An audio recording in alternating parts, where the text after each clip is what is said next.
और आज हम साथियों जीके के कुछ 10th बहुत ही महत्वपूर्ण सवाल लेके मैं हाजिर हुआ हूँ और ये 10 सवाल बहुत ही महत्वपूर्ण हैं, तो आप बने रहिएगा हमारे संग।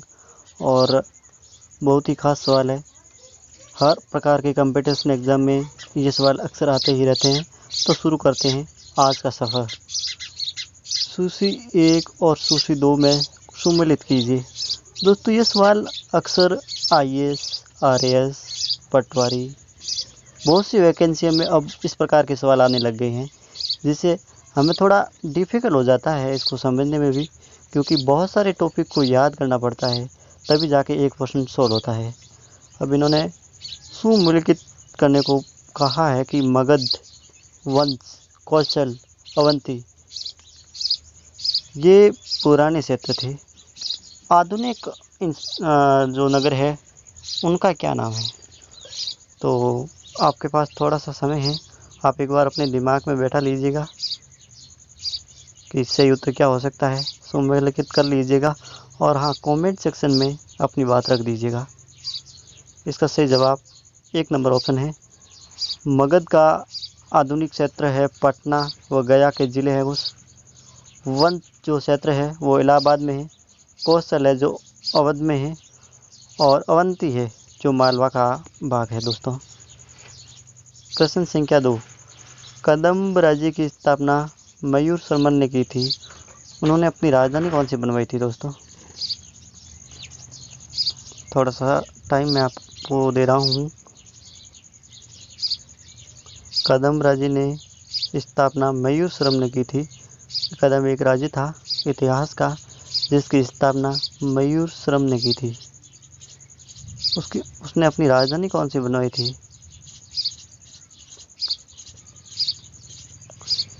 ये थी वैजयंती या वनवासी।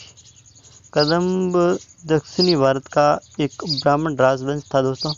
कदम्ब कुल का गोत्र मानवीय था और उक्त वंश के लोग अपनी उत्पत्ति हरिती से मानते थे। ऐतिहासिक साक्ष्य के अनुसार कदम्ब राज्य का संस्थापक मयूर शर्मन नामक एक ब्राह्मण हुआ था, जो विद्या अध्ययन के लिए काशी में रहा करता था और किसी पल्लव राज्य अधिकारी द्वारा अपमानित होकर उसने अपनी चौथी सती में लगभग 345 ईस्वी के आसपास प्रतिशोधन स्वरूप कर्नाटका में एक छोटा सा राज्य स्थापित किया था साथियों।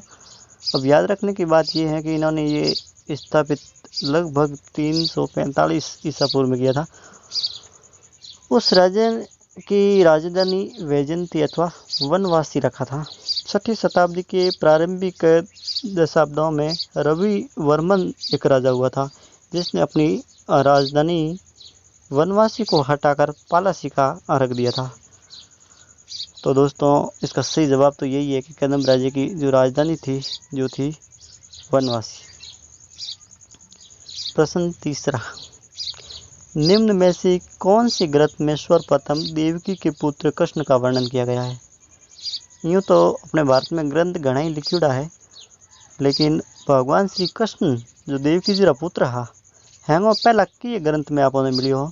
महाभारत, छंदोग्य उपनिषद, अष्टधाई या भगवत पुराण? आपको मैं 5 सेकंड का समय दे रहा हूँ। मेरे हाथ में घड़ी है जो 5 सेकंड बना रही है। 2, 3, 4 और 5 समय समाप्त हो गया है। और अगर आप आराम से अगर क्वेश्चन को देखना चाहते हैं तो वीडियो को स्टॉप करो, आराम से देखो और आगे बढ़ते रहो हमारे संग। सही जवाब है दोस्तों छंदोग्य उपनिषद। छंदोग्य उपनिषद समवेदीय छांदोग्य ब्राह्मण का एक उपनिषेधक भाग है दोस्तों, जो प्राचीन 10 उपनिषदों में नवम एवं सबसे वृद्धाकार है।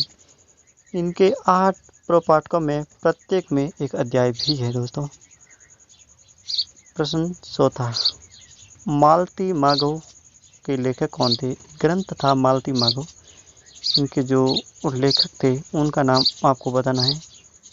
भास, भवभूति, शूद्रक या हर्ष?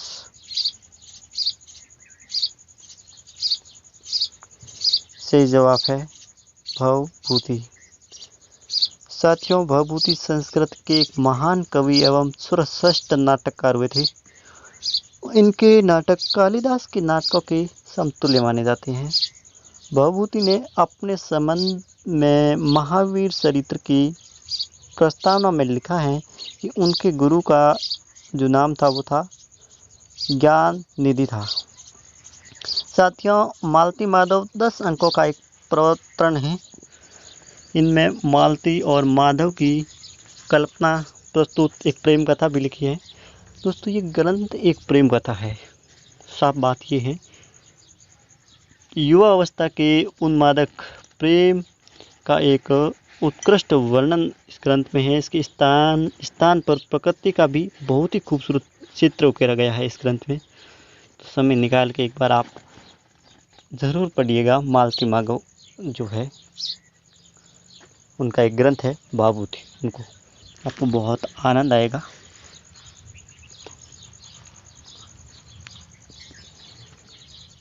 क्वेश्चंस 5 की ओर हम बढ़ते हैं कि पाटलिपुत्र को सर्वप्रथम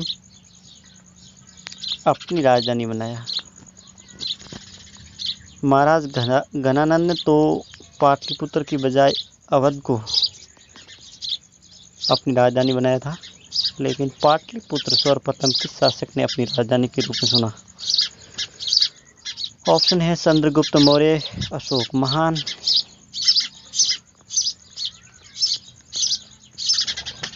चंद्रगुप्त विक्रमादित्य, कनिष्ठ। 4 ऑप्शन मैंने आपको निवेदन किए हैं। थोड़ा सा समय आपके पास है 5 सेकंड का। घड़ी ने 2 सेकंड बजा दिए हैं, 3 सेकंड शेष रहे हैं। दोस्तों, 5 सेकंड कंप्लीट हो चुके हैं और हम इस प्रश्न के उत्तर की ओर बढ़ते हैं। इसका सही जवाब है चंद्रगुप्त मौर्य। दोस्तों, चंद्रगुप्त मौर्य ने अपने गुरु विष्णुगुप्त या चाणक्य की सहायता से नंद वंश के अंतिम शासक घनानंद को हराकर मौर्य साम्राज्य की स्थापना की थी। साथियों, पाटलिपुत्र को अपनी प्रथम राजधानी बनाया। चंद्रगुप्त मौर्य का चंद्रगुप्त संज्ञा का प्राचीनतम अभिलेख साक्ष्य रुद्रदावन जूनागढ़ अभिलेख में मिलता है। बिंदुसार की मृत्यु के उपरांत अशोक विशाल मौर्य साम्राज्य की गद्दी पर बैठा था। क्वेश्चन 6 की ओर हम आगे बढ़ते हैं। मोहनजोदड़ो से प्राप्त पशुपति यानी शिव आद्य शिव मुहर में किन किन जानवरों का अंकन हुआ? बहुत सी मुहरें मिली है साथियों मोहनजोदड़ो में। इसमें कौन कौन सी जानवरों का जो अंकन है, जो चित्रण है, वो हमको मिलता है? तो इसके ऑप्शन इस प्रकार है आपके सामने कि व्याघ्र एवं हाथी, गैंडा या भैंसा, हिरण या ये सभी। 5 सेकंड का समय आपके पास है दोस्तों सोचने और विचारने के लिए। और आपको पता हो तो तुरंत कमेंट बॉक्स में अपने जवाब लिख दीजिएगा, बहुत बढ़िया लगेगा। इसका सही जवाब है इनमें से सभी। साथियों, मोहनजोदड़ो से प्राप्त एक शील पर 3 मुख वाले देवता यानी पशुपतिनाथ की मूर्ति मिली है। इनके चारों ओर हाथी, गैंडा, सीता एवं भैंसा विराजमान है। क्वेश्चन 7 की ओर हम आगे बढ़ते हैं। किस चीन जनरल ने कनिष्ठ को हराया था? चीन का कौन सा जनरल था, उनका नाम आपको निवेदन करना है जो कनिष्ठ को उन्होंने हरा दिया था। पेन साओ, पनयण, सी हुआंगटी या होटी। 4 ऑप्शन मैंने आपको निवेदन किए हैं दोस्तों और आपके सामने हैं और 5 सेकंड का समय आपके पास है। विचार कर तुरंत कमेंट बॉक्स में अगर आपको जवाब है तो आप ज़रूर लिखिए। और इस वीडियो में क्या क्या कमी रही वो सुझाव आप ज़रूर बताएं, ताकि वो मैं आपके सुझाव को सिरोधार्य करके कुछ बदलाव और कर सकूं। बहुत शुक्रिया आपका हमारे साथ बने रहने के लिए। और इसका सही ऑप्शन है पेन साहो। दोस्तों, कनिष्ठ के मध्य एशिया पर आधिपत्य का ज्ञान अभी सीमित ही है। Book of the later Han हो हंसू ने से हमें ये ज्ञात होता है कि चीन के जनरल बॉन साओ ने 90 खोतान के निकट कनिष्ठ की 70,000 सैनिकों के साथ युद्ध किया, जिसके नेतृत्व में सेनापति जय ने भी उस सेना का नेतृत्व किया था और पेनसाउ ने ही कनिष्ठ को हरा दिया था। क्वेश्चन 8, कौन सा वेद अष्टांग गंध के रूप में रचित है? ऋग्वेद, यजुर्वेद, सामवेद, अथर्ववेद। आपको पता ही है। 5 सेकंड का समय आपकी सेवा में है। इसका सही जवाब है यजुर्वेद। इसकी थोड़ी चर्चा हम आपके सामने कर देते हैं कि यजुर्वेद हिंदू धर्म का एक बहुत ही महत्वपूर्ण श्रुति धर्म ग्रंथ और 4 वेदों में से एक है। इनमें यज्ञ की असल प्रक्रिया के लिए गंध और पंद मंत्र है। ये हिंदू धर्म के 4 पवित्र यानी प्रमुख ग्रंथों में से एक ग्रंथ है और अक्सर ऋग्वेद के बाद दूसरा वेद माना जाता है। इनमें ऋग्वेद के 663 मंत्र पाए जाते हैं, फिर भी इन्हें ऋग्वेद से अलग माना जाता है क्योंकि यजुर्वेद मुख्य रूप से एक गंधात्मक ग्रंथ है। यज्ञ में कहे जाने वाले गंधात्मक ग्रंथ को युजुस कहा जाता है। साथियों, क्वेश्चन 9 की तरफ हम बढ़ चुके हैं कि चंद्रगुप्त सेकंड ने अपनी किस विजय की खुशी में चांदी के विशेष सिक्के जारी किए थे?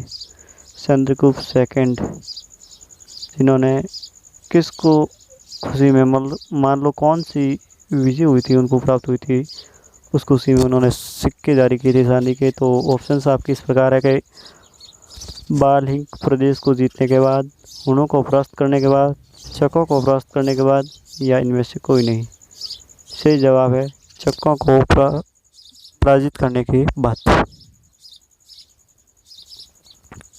साथियों, चंद्रगुप्त सेकंड ने चकों को पराजित किया था और उन्होंने अपनी खुशी में चांदी के सिक्के जारी किए थे।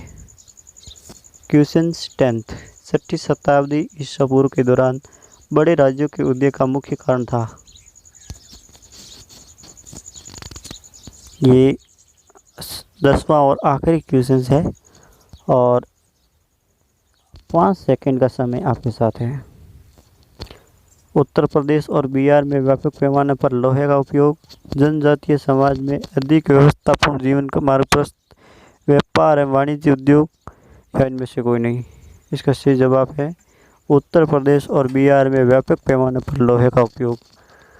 थोड़ी बहुत चर्चा हम आपके सामने निवेदन कर देते हैं कि 6वीं सदी ईसा पूर्व के दौरान बड़े राज्य के उदय का मुख्य कारण उत्तर प्रदेश, बिहार, व्यापक पैमाने पर लोहे का उपयोग था। साथियों, ये कुछ 10 बहुत ही महत्वपूर्ण सवाल थे।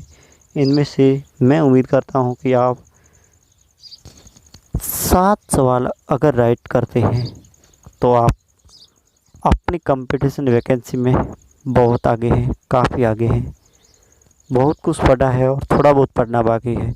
अगर 7 सवाल से ज़्यादा करते हैं तो आप बहुत सारी कंपटीशन वैकेंसी पार कर सकते हैं और 7 सवालों से अगर आप कम अटेंड करते हैं, सही करते हैं, तो फिर थोड़ी बहुत तैयारी करने की आपको ज़रूरत है। दोस्तों, एक मोटिवेशन लाइन मैं आपके सामने निवेदन कर देता हूँ कि कौन कहता है कि आसमान में पत्थर नहीं लग सकता? कौन कहता है कि आसमान में पत्थर नहीं लग सकता? एक बार दिल से पत्थर उछाल के तो देखो। तो दोस्तों, कौन कहता है कि कंपटीशन वैकेंसी अपन पार नहीं कर सकते? एक बार दिल से मेहनत करके तो देखो। अगर आप दिल से करेंगे, सच्चे मन से करेंगे, तो ईश्वर आपका भरपूर साथ देगा और समय समय पर हम भी आपकी सेवा में यूं ही उपस्थित रहेंगे। आपका प्यार, आपकी मोहब्बत हमें मिलती रहे। आपका बहुत आभार, बहुत शुक्रिया। अब तक मैं था आपका अपना साथी TR पूनिया। नमस्कार।